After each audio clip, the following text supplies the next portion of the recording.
a prediction between Pete Buttigieg on the Democratic side versus J.D. Vance on the Republican side. My mic has been having some issues lately, so sorry if the sound isn't as great as usual on this video, but we will get started with some adjustments to the map. So we're going to start with two states that I think actually would be in the lean red column instead of likely red in this hypothetical situation where Pete Buttigieg is running against J.D. Vance, and that being Texas and Iowa. Both of these states, as well as quite a few other states, are going to have interesting Senate elections this November that will give us an idea of which way the state at large is leaning. But for now, I think Buttigieg would be a strong enough candidate to narrow those two up from likely to lean red. Still in the Republican Party's category, but definitely impressive feat. Now we'll get started with the real swing states, the core 7, heading over to the state of Nevada. Going to put this state into the lean blue column.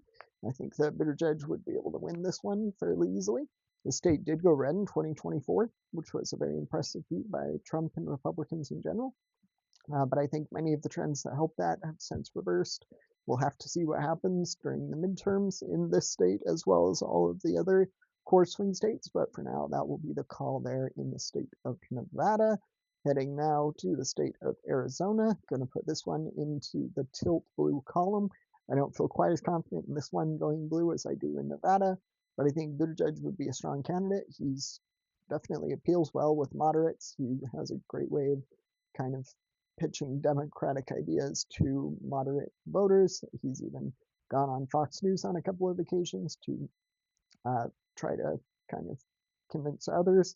And I think he did fairly well, and I think that he would do well as a candidate. That will be the call there in Arizona. Heading now to the state of Georgia. The state I think would probably go blue. This one I am going to do a split call though. I think that North Carolina would probably end up going red. We'll get to the congressional district in Omaha after this. But Georgia, I think, is more likely to go blue. The state went blue in 2020, also has 2 Democratic senators. The state may elect a Democratic governor this November. It's not the most likely scenario, but could be a possibility. And then North Carolina hasn't gone blue on the presidential level since 2008. I don't think that now is quite 2008 level good environment for the Democratic Party, but there is certainly potential Buttigieg could narrow that up or potentially even win it. That's the call with all these tilt states. They really could go the other way. And then the next state, well, actually the next congressional district that I'm going to be calling will be the state or the district of Omaha in the Nebraska area. So that will be the call there. This district went to Harris in 2024, and that was a really bad showing for Democrats in general. So I think that if Democrats can win it then, I think they can win it in this hypothetical between Buttigieg and Vance. Now we have the 3 Rust Belt states, which will really determine the presidency. I think the one that will push Buttigieg over the edge will be his home state, the state of Michigan. We're going to put that into the Buttigieg column. That brings him above 274, or well, above 270. That will be the call there in Michigan.